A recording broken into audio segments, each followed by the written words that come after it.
अवलोकन किया जी, है। जी। और ये तस्वीरें अब से बस जी। कुछ ही देर पहले की, जहां पर प्रधानमंत्री ने जो छात्रों ने वहां पे प्रदर्शनी लगाई है उसका अवलोकन किया। निश्चित तौर से छात्रों के माध्यम से जो देश भर से आए हुए हैं उन्होंने अपने अपने प्रोजेक्ट्स को वहां पर शोकेस किया हुआ है। उसके बारे में प्रधानमंत्री जब पहुंचे उन्होंने जिक्र किया, उससे उनके बारे में जानकारी हासिल करते हुए। और तमाम छात्रों के साथ भी एक बेहतरीन मौका है कि प्रधानमंत्री के साथ अपने प्रोजेक्ट को लेकर या जो प्रयास उन्होंने किए हैं उसके बारे में उनको वो बता रहे हैं, और प्रधानमंत्री भी बहुत उत्सुकता के साथ में जानकारी हासिल करते हुए। और हम हमेशा से जानते हैं कि प्रधानमंत्री महज ये मौका ही नहीं जहाँ पे छात्रों और बच्चों के ये प्रोजेक्ट की बात हो, बल्कि जब कभी भी जाते हैं और कुछ चीज़ उनके सामने होती है, शोकेस की जाती है, कोई नई बात उनके सामने रखी जाती है, वो बेहद गंभीरता से न सिर्फ उसको सुनते हैं, उसके बारे में बारीकी से जानकारी हासिल करने की बात करते हैं। और यहाँ पर छात्र तमाम प्रकार के संभवतः अपनी जो उन्होंने एप्लीकेशंस बनाए हैं, जो उन्होंने प्रोजेक्ट्स पूरे किए हैं, जिसके बारे में वो जानकारी दे रहे हैं कि इन प्रोजेक्ट्स को कैसे एप्लीकेबल किया जा सकता है। और ये वो छोटी छोटी चीज़ें या छोटे छोटे प्रयास हैं जो कि स्कूल लेवल से शुरू होते हैं, जिनको और आगे बढ़ाने में मददगार भी होता है। हम जानते हैं कि प्रधानमंत्री अपनी योजनाओं और नीतियों में फीडबैक से बहुत ज़्यादा काम करते हैं, और छात्रों के माध्यम से ऐसे कई सुझाव हो सकते हैं, ऐसे कई उनके प्रोजेक्ट्स हो सकते हैं जिनमें से कोई एक ऐसी योजना या ऐसे नियम का एक आधार बनता नजर आए कि जो छात्रों ने आज प्रधानमंत्री के सामने रखा हो। इसकी संभावना से भी हम इनकार नहीं कर सकते हैं, क्योंकि वैज्ञानिक पद्धति को इस्तेमाल करते हुए कैसे आगे बढ़ा जाए, इस सोच को प्रधानमंत्री लगातार छात्रों के बीच में जीवंत तरीके से आगे, अटल टिंकरिंग लैब हो या इस प्रकार के कार्यक्रमों से आगे रखते हैं। और छात्रों में जब इस प्रकार की वैज्ञानिक सोच का एक बड़ा आधार तैयार होता है तो नए नए प्रकार के सुझाव निकलते हैं जो एक आधार तैयार करते हैं भविष्य को नई दिशा देने के लिए। और ऐसा कोई सुझाव इन छात्रों के बीच में से भी आज प्रधानमंत्री के बीच आ सकता है, जिसको शायद प्रधानमंत्री आगे कार्यान्वित करने की बात भी रख सकते हैं। तो ये अपने आप में परीक्षा पे चर्चा, जो कि आज नई दिल्ली में प्रगति मैदान के भारत मंडपम में हो रही है, वहां पर एक एग्जीबिशन लगाई गई है। प्रधानमंत्री भारत मंडपम पहुंच चुके हैं और उस एग्जीबिशन में, उस प्रदर्शनी में छात्रों के द्वारा दिखाए गए मॉडल्स हों या उनके प्रोजेक्ट्स हों या उनके जो एप्लीकेशंस हैं, जो इनोवेशंस को उन्होंने आगे बढ़ाया है, उसका वो वहाँ पर शोकेस कर रहे हैं, उसको वो प्रदर्शित कर रहे हैं। और प्रधानमंत्री बहुत ही गंभीरता के साथ में उनसे इस पर जानकारी हासिल कर रहे हैं। तो ये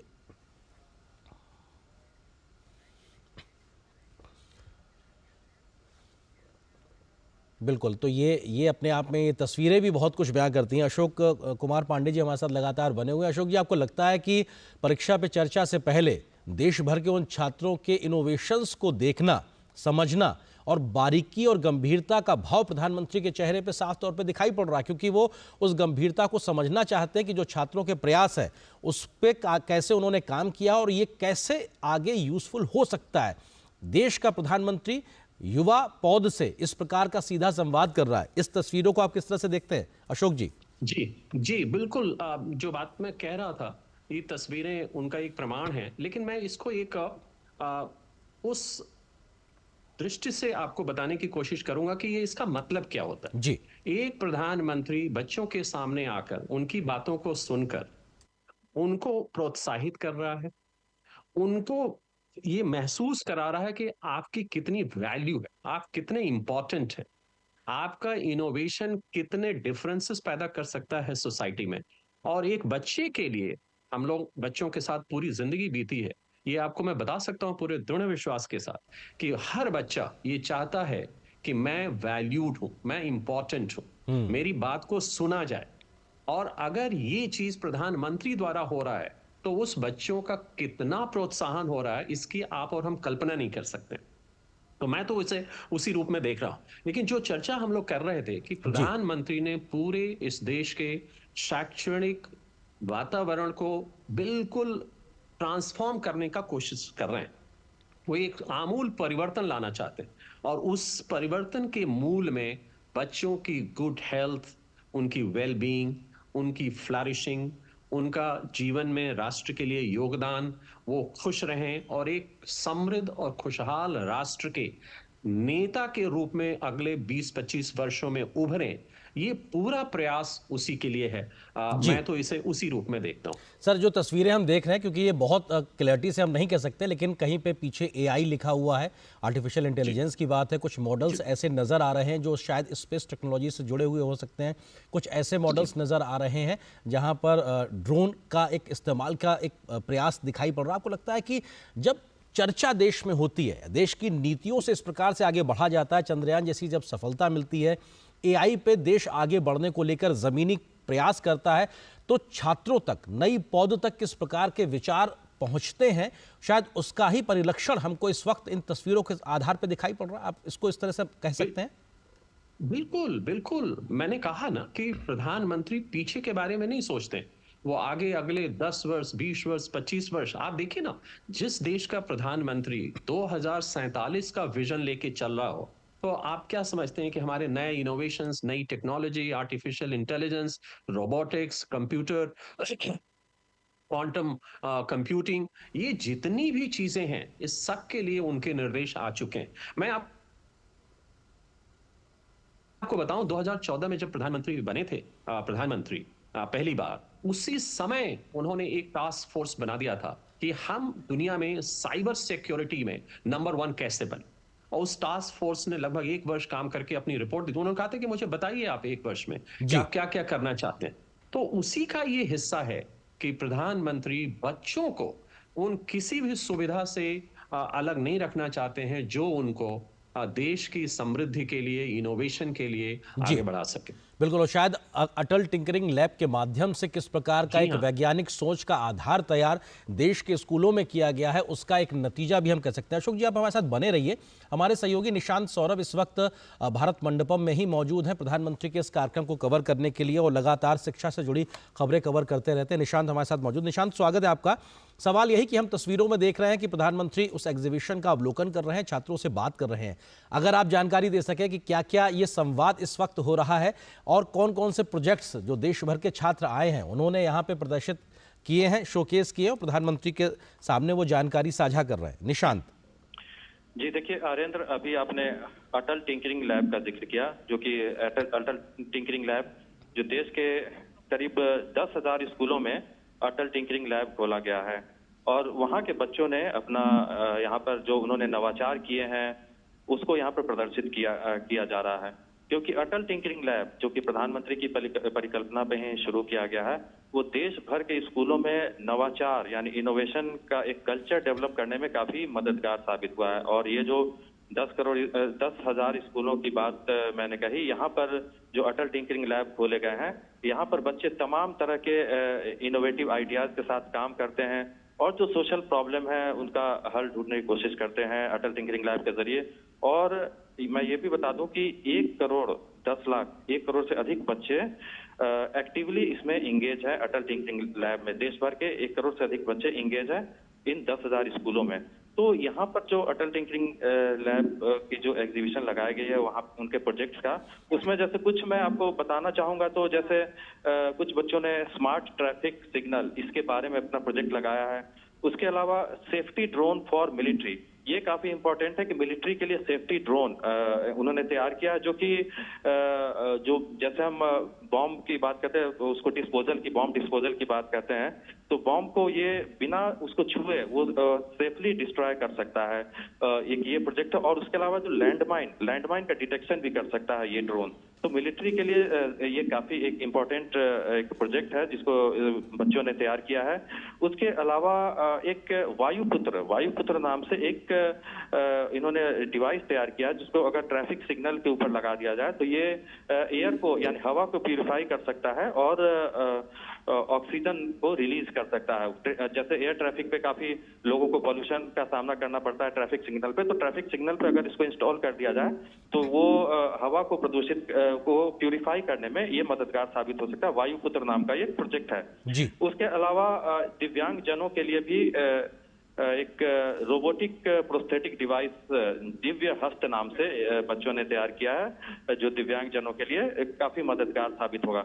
तो ऐसे तमाम प्रोजेक्ट्स हैं जिनको यहाँ पे डिस्प्ले किया जा रहा है, जो कि स्कूली बच्चों ने तैयार किया है। निशांत, आपने वायुपुत्र का जिक्र किया, इस वक्त संभवतः वही तस्वीरें प्रधानमंत्री जो अवलोकन कर रहे हैं वो बच्ची जानकारी दे रही है वायुपुत्र का ही। आपने बताया कि क्योंकि गाड़ियों के चलने से बहुत प्रदूषण होता है और ऐसे में ट्रैफिक सिग्नल पे ज़्यादा प्रदूषण होता है क्योंकि गाड़ियां वहां स्टार्ट अवस्था में रुकी रहती हैं।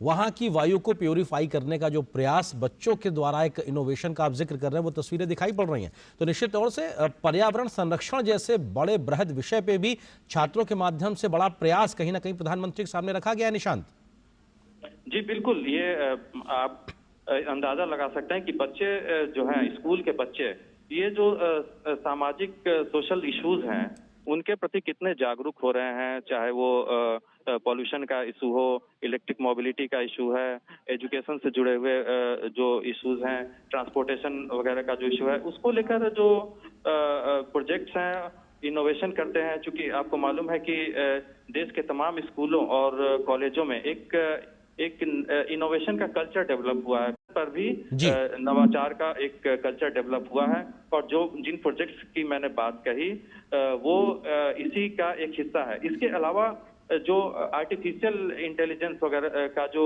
उभरता हुआ क्षेत्र है, आर्टिफिशियल इंटेलिजेंस के क्षेत्र में भी बच्चे, यहाँ पर स्कूल के बच्चे काफी काम कर रहे हैं।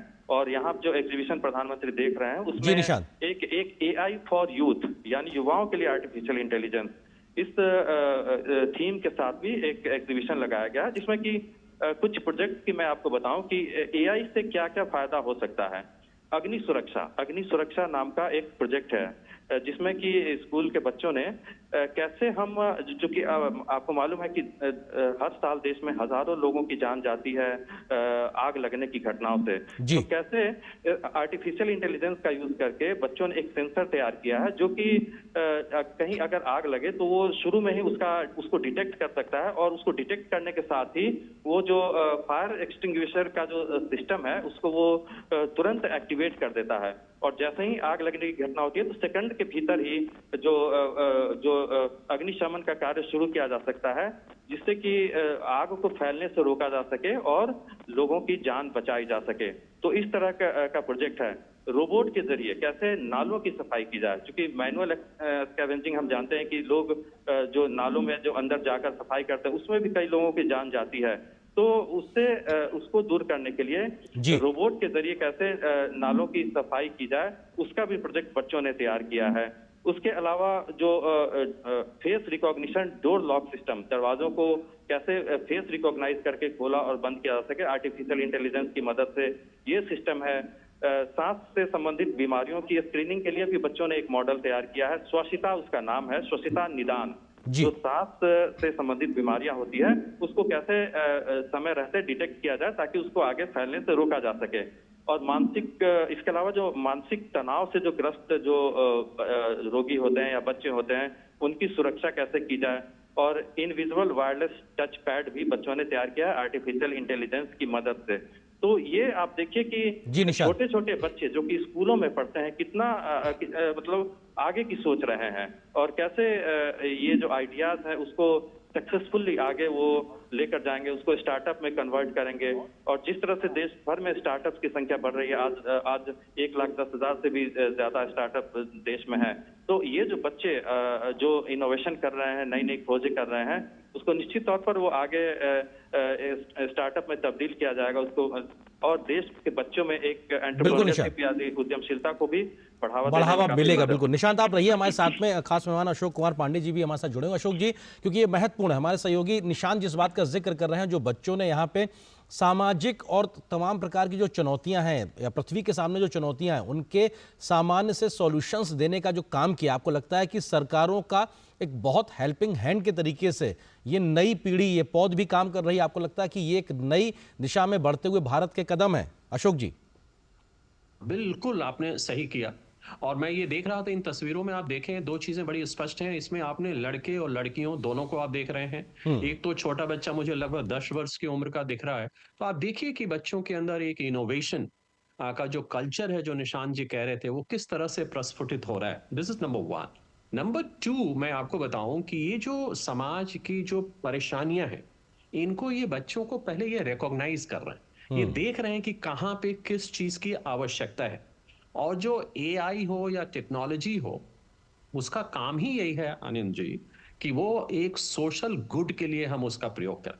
तो अगर इन बच्चों की संस्कृति ये हो जाए कि हम समस्याओं को पहले आइडेंटिफाई करें, उसको एक आर्टिकुलेट करें अच्छी तरह से, फिर जी। उसके समाधान के लिए हम मिल करके एक आर्टिफिशियल इंटेलिजेंस या और इनोवेशंस के द्वारा कैसे हम ये एक डिजाइन थिंकिंग का जो कल्चर है बच्चों के अंदर आ रहा है, यही प्रधानमंत्री जी की मंशा है, यही समाज की आवश्यकता है।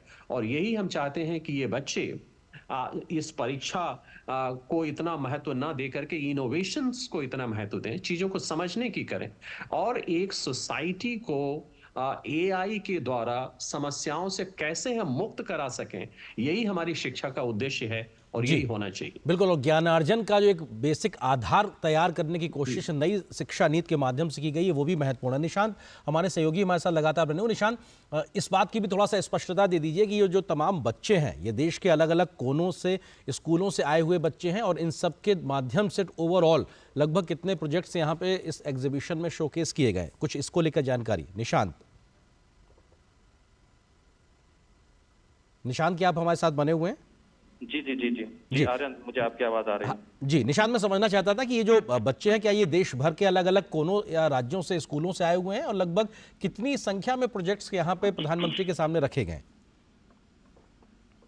जी बिल्कुल आर्यन, ये जो बच्चे जो आप देख रहे हैं कि जिन्होंने प्रोजेक्ट्स यहाँ पे अपने अपने डिस्प्ले किए हैं, वो न केवल दिल्ली के हैं बल्कि अलग अलग राज्यों से भी, और अलग अलग कुछ केंद्रीय विद्यालय के बच्चे हैं, जवाहर नवोदय विद्यालय के बच्चे हैं, और उसके अलावा वो निजी स्कूल, प्राइवेट स्कूल के बच्चे भी वो भी अपने प्रोजेक्ट्स लेकर आए हुए हैं, जो कि जैसा कि मैंने बताया कि कैसे वो आर्टिफिशियल इंटेलिजेंस से जुड़े हुए हैं, इनोवेशन से जुड़े हुए हैं।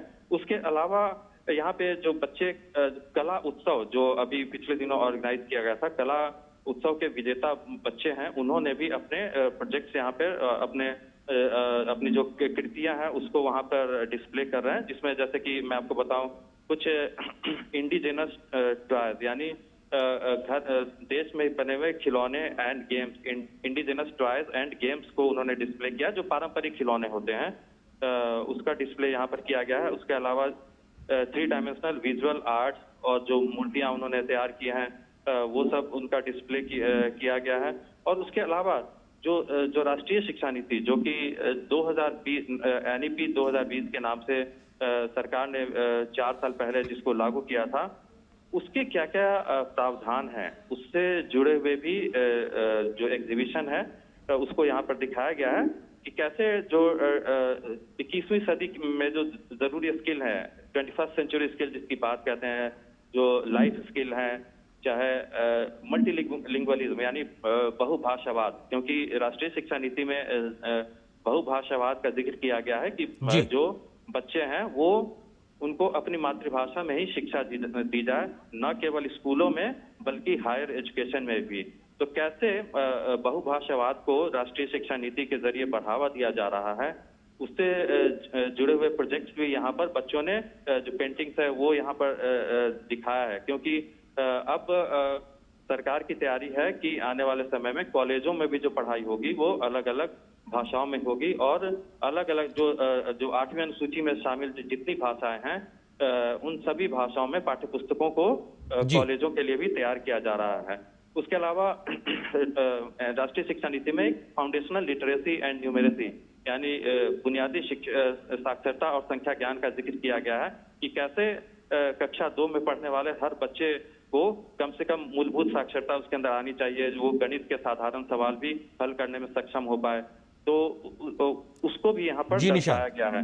उसके अलावा चूंकि आज का जो टॉपिक है वो परीक्षा पे चर्चा है, तो परीक्षा पे चर्चा से, परीक्षाओं से जुड़े हुए, परीक्षा के तनाव से जुड़े हुए क्या क्या एंग्जाइटी होती है बच्चों में, किस तरह का तनाव होता है, किस तरह का अच्छा परफॉर्म करने का एक प्रेशर होता है बच्चों के ऊपर, और कैसे उनके ऊपर शिक्षकों की और अपने अभिभावकों का जो एक्सपेक्टेशन होता है परीक्षा में अच्छा परफॉर्म करने का, और इन सब चीजों से जुड़ा हुआ भी एग्जीबिशन यहाँ पर, पेंटिंग यहाँ पर बच्चों ने लगाई है। परीक्षा के तनाव से, परीक्षा के उसके स्ट्रेस को कैसे दूर किया जाए, उससे जुड़े हुए भी, बिल्कुल उससे जुड़े हुए भी तमाम चीजें हैं। आप निशांत रहिए हमारे साथ में। अशोक कुमार पांडे जी भी हमारे साथ शिक्षाविद मौजूद है। अशोक जी, आपको लगता है कि परीक्षा पे चर्चा एक मंच ऐसा है जहां पे तमाम वो स्टेक होल्डर्स जो छात्र और उनके भविष्य से जुड़े हुए हैं, जिसमें शिक्षक भी हैं, अभिभावक भी हैं, स्कूल भी जुड़े हुए हैं, या तमाम प्रकार की चीज़ें जो कभी आइसोलेशन में अलग अलग हिस्सों में काम करती थी, उनको एक नई सोच के साथ में, नई शिक्षा नीति के साथ में एक मंच पे लाना और इस प्रकार के संवाद कार्यक्रमों से सबको व्यवहारिक तरीके से एक साथ आगे बढ़ने का प्रयास करना, आपको लगता है कि ये वो दिशा है जहां से व्यवहारिक समाधान जमीन पर सफलतापूर्वक दिखाई पड़ेंगे? अशोक जी। जी हाँ, बिल्कुल। जैसा कि हम लोग अपनी चर्चा में इस बात को दोहरा रहे हैं कि ये पूरा प्रयास अब एक नया माध्यम बन जाएगा अपने बच्चों के अंदर एक positive attitude, well being, innovation, working for the nation, taking the leadership in the future, and taking the whole country in a direction जो कि हमने बहुत दिनों से सोच रहे थे, डिजर्व कर रहे थे, लेकिन उसमें कहीं न कहीं कोई कमियां आ गई थी। तो ये परीक्षा पे चर्चा एक वो माध्यम बनेगा, एक मीडियम बनेगा, एक वो इंस्ट्रूमेंट बनेगा जो कि हमारे बच्चों के अंदर पॉजिटिविटी और कॉन्फिडेंस को एक साथ बढ़ाएगा। बिल्कुल, और वो पॉजिटिविटी को एक तरीके से आगे बढ़ाएगा और वो चीज़ यहाँ पे दिखाई भी पड़ रही है, क्योंकि भारत की जी हाँ। विकास यात्रा भी किस तरह से आगे लगातार बढ़ रही है, उसकी भी तस्वीरें पीछे दिखाई पड़ रही हैं और उसमें कैसे आगे जी। और तेज़ गति से क्वांटम जंप लिया जा सकता है, वो प्रयास जी भी हाँ। छात्रों के माध्यम से। निशांत, आपको लगता है कि जिस प्रकार से देश भर के कोने-कोने से छात्र आए हुए हैं और जिस पेंटिंग का आप जिक्र कर रहे थे, वो तस्वीरें, या कहा जाए एक भारत श्रेष्ठ भारत की तस्वीरें भी अब इस समय हम दिखा रहे हैं, ये एग्जीबिशन जिसका प्रधानमंत्री ने अवलोकन किया, तमाम छात्र छात्राएं जो देश भर के अलग अलग हिस्सों से आए हैं वो प्रधानमंत्री को उसके बारे में जानकारी देते हुए कैसे स्ट्रेस मैनेजमेंट करना है, टाइम मैनेजमेंट करना है, और भारत की ऐतिहासिक विरासत जिस प्रकार का निशांत हमारे सहयोगी जिक्र कर रहे थे, जो स्थानीय खिलौने, वो भी कहीं ना कहीं उसको प्रोत्साहन देने की कोशिश हो रही है, यानी कि वोकल फॉर लोकल। निशांत, आपको लगता है ये तमाम वो प्रयास है जो सरकार करती रही है और जो छात्र हैं वो कहीं ना कहीं स्वाभाविक रूप से इन सब चीजों से जुड़े हुए हैं? निशांत जी बिल्कुल, आप देख पा रहे होंगे, जो तस्वीरों में देख पा रहे होंगे कि जिसकी बात हमने कही, पारंपरिक खिलौनों को दर्शाया गया है और वोकल फॉर लोकल जो मंत्र है प्रधानमंत्री का, उससे जुड़ी हुई जो कलाकृतियां हैं वो यहाँ पर दिखाई गई हैं। एक भारत श्रेष्ठ भारत, कैसे यूनिटी इन डाइवर्सिटी, भारत में अनेकता में एकता, वो दर्शाया गया है। एक भारत श्रेष्ठ भारत, उसके अलावा जो काशी तमिल संगम, उससे जुड़े हुए भी जो एग्जीबिशन है यहाँ पर दिखाया गया है। काशी तमिल संगम, आपको मालूम है कि पिछले 2 साल से कैसे सफलतापूर्वक इसको आयोजित किया जा रहा है। और भारत की लोक कलाएं जो हैं, जितनी भी अलग अलग राज्यों की जो लोक कलाएं हैं, उनको भी यहाँ पर दर्शाया गया है। और उसके अलावा मैं आपको कुछ 1-2 और चीजें, क्योंकि हाल के दिनों में हमने देखा है कि किस तरह से खेल के क्षेत्र में भारत का दबदबा बढ़ा है और खेलों में भारतीय जो खिलाड़ी हैं, वो चाहे ओलंपिक्स हो, एशियन गेम्स हो, कॉमनवेल्थ गेम्स हैं, उसमें काफी संख्या में अब मेडल लाने लगे हैं। तो खेलते खिलाड़ी और खेलता भारत, इस थीम के साथ भी यहाँ पर एक एग्जीबिशन लगाई गई है कि कैसे भारत खेल के क्षेत्र में आगे बढ़ता जा रहा है। खेलो इंडिया जो सरकार की एक काफी प्रमुख स्कीम है, उसके जरिए कैसे जो देश के अलग अलग इलाकों के टैलेंट को बढ़ावा दिया जा रहा है और भारत का दबदबा बढ़ा है। और उसके अलावा अंतरिक्ष के क्षेत्र में भी हमने देखा है हाल के दिनों में कि भारत का वर्चस्व काफी दुनिया में फैल रहा है, चाहे वो चंद्रयान की बात हो और आदित्य L1 मिशन जो कि पिछले दिनों काफी सफल रहा, गगनयान मिशन जो कि आने वाले समय में भारत अपने अंतरिक्ष यात्रियों को भेजेगा गगनयान मिशन के जरिए, उन सब चीजों को भी यहाँ पर डिस्प्ले किया गया है। तो ये जो परीक्षा पे चर्चा कार्यक्रम, ये केवल परीक्षा के तनाव और जो मानसिक परिस्थिति से ही जुड़ा हुआ नहीं है, क्योंकि हम सब जानते हैं कि भारत अब तेजी से तरक्की कर रहा है और आर्थिक महाशक्ति बनने की ओर है। भारत दुनिया की 5वीं सबसे बड़ी अर्थव्यवस्था बन चुका है। आने वाले समय में हम तीसरी सबसे बड़ी अर्थव्यवस्था बन जाएंगे। $5 ट्रिलियन इकोनॉमी की जो बात होती है, हो सकता है अगले कुछ दिनों में भारत $5 ट्रिलियन की इकोनॉमी बन जाए। तो ये जो भारत की अर्थव्यवस्था तेजी से बढ़ रही है, तो इसमें युवाओं के लिए किस तरह से अवसर उपलब्ध हो रहे हैं, किस तरह की अपॉर्चुनिटीज मिल रही है युवाओं को, उसकी भी चर्चा होगी। प्रधानमंत्री जब बच्चों के साथ संवाद करेंगे तो केवल परीक्षाओं के बारे में ही नहीं बातचीत होगी, बल्कि आने वाले समय में जी युवाओं को जो 2047 तक विकसित भारत की जो बात होती है, जी तो निशांत। 2047 के विकसित भारत होने तक, क्योंकि उस समय देश की कमान जो आज जो स्कूलों में छात्र पढ़ रहे हैं, जो युवा हैं, उनके हाथ में होगी। तो जी इन युवाओं के पास किस तरह के अवसर उपलब्ध मुहैया कराए जा रहे हैं, उसकी भी चर्चा होगी। तो निश्चित तौर पर, और प्रधानमंत्री जब परसों एनसीसी के कैडेट्स के साथ जब संवाद कर रहे थे, तो उन्होंने इस बात का भी जिक्र किया था कि विकसित भारत के सबसे बड़े जो लाभार्थी होंगे वो जो देश के युवा हैं और स्कूलों में पढ़ने वाले छात्र हैं, वो इसके सबसे बड़े लाभार्थी हैं।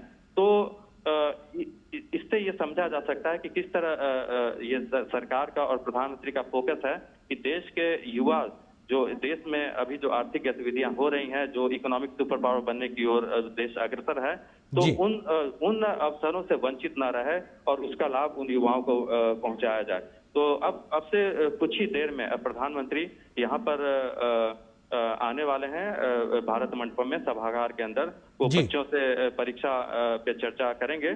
और मैं आपको बताना चाहूंगा कि प्रधानमंत्री के आने के साथ ही जी यहाँ पर केंद्रीय विद्यालय के जो बच्चे हैं, उन्होंने परीक्षा पे चर्चा गीत भी तैयार किया है, जो कि प्रधानमंत्री के समक्ष प्रस्तुत करेंगे। तो ये जो गीत है वो दर्शाता है कैसे प्रधानमंत्री ने पिछले कुछ 6 साल के दौरान बच्चों को किस तरह से परीक्षा के तनाव से, उसके स्ट्रेस से और फियर से निकलने में कैसे मदद की है, उसको और बच्चे किस तरह उससे मोटिवेट हुए हैं, कैसे उनको इंस्पिरेशन मिला है, वो इस गीत के जरिए दर्शाया गया है। अभी चूंकि प्रधानमंत्री के आने में वक्त है, तो मैं आपको कुछ पंक्तियां बताना चाहूंगा उस गीत के, कि बच्चों ने लिखा है कि किस बात की है चिंता, किस बात का है डर, कुछ भी नहीं कठिन है हम ठान ले अगर, जीवन परीक्षाओं से है भरा, आओ करें परीक्षा पे चर्चा, संघर्षों में मुस्काना और आगे बढ़ते जाना, सीखें प्रधानमंत्री जी से कठिनाई में राह बनाना, धाराएं हो प्रतिकूल जब, कर हिम्मत से अनुकूल सब, मन की बातों को समझकर मन की बातें समझाना, हमें विकसित भारत का संकल्प दिया, आओ करें परीक्षा पे चर्चा। तो कैसे प्रधानमंत्री परीक्षा पे चर्चा के माध्यम से न केवल परीक्षा के तनाव से निपटने की गुर बताते हैं, बल्कि विकसित भारत का संकल्प भी अपने इस मंत्र के जरिए वो देंगे। बिल्कुल, विकसित भारत का संकल्प भी दिखाई पड़ रहा है, एक मिनी इंडिया भी दिखाई पड़ रहा है, एक भारत श्रेष्ठ भारत भी यहाँ नजर आ रहा है। और कल की पीढ़ी आज किस प्रकार से नए भारत को गढ़ रही है और भविष्य के भारत की उम्मीद को दिखा रही है। हमारे साथ में अशोक कुमार पांडे जी भी शिक्षाविद बने हुए हैं। अशोक जी, आपको लगता है कि बच्चों के माध्यम से ये प्रयास जो आज दिखाई पड़ रहे हैं, निश्चित तौर से विकसित भारत के संकल्प को और ज्यादा मजबूत करते दिखाई पड़ रहे हैं? आपको लगता है कि प्रधानमंत्री बस अब कुछ देर बाद जब अपनी बात रखेंगे तो उसमें इन सब चीजों का भी जिक्र होगा? अशोक जी। जी हाँ, बिल्कुल। मैं उसी की चर्चा कर रहा था कि प्रधानमंत्री पूरे देश को और ये पूरे विश्व में ये संदेश देना चाहते हैं कि बच्चे ही हमारी धरोहर हैं, बच्चे ही हमारे भविष्य हैं, और बच्चे ही उन्हीं के कंधों पे, उन्हीं के नेतृत्व पे, उन्हीं की बुद्धिमत्ता पे, उन्हीं के चरित्र पे, उन्हीं के इनोवेशन से ये देश 2047 में जब हम 100 वर्ष अपनी आजादी के पूरे करेंगे, तो एक विकसित भारत का जो सपना है उसके कर्णधार यही बच्चे होंगे। उनकी पूरी चर्चा में ये संदेश अवश्य ही छिपा होगा। बिल्कुल, और हमने देखा कि बीते 6 संस्करण में भी किस प्रकार से टाइम मैनेजमेंट की बात हो, कुछ अगर गलत हो गया है तो कैसे उसको बेहतर करने के प्रयास करने की बात हो, स्वास्थ्य मानसिक हो या शारीरिक, उस पर प्रधानमंत्री का जोर रहता है। और सिर्फ पढ़ने ही नहीं बल्कि खेल कर भी किस प्रकार से अपने आप को स्वस्थ रखना है मानसिक तौर से, इस बात का भी जिक्र रहता है। अशोक जी, आपको लगता है कि मोदी सर की जो मास्टर क्लास जिसका आप जिक्र कर रहे थे, अब उसमें कुछ ही वक्त बचा है, क्या कुछ नए बातें, क्योंकि 1 साल गुजर गया है, क्या कुछ नए बातों का हम एक तरीके से अवलोकन करने की स्थिति में होंगे जब प्रधानमंत्री अपनी बात रखेंगे?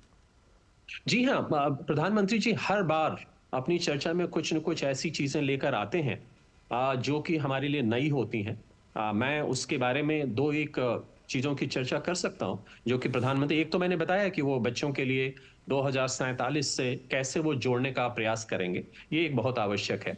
फिर ये जो हमारा देश है और हमारी जो संस्कृति है, एक वसुधैव कुटुंबकम, कि हम पूरे विश्व में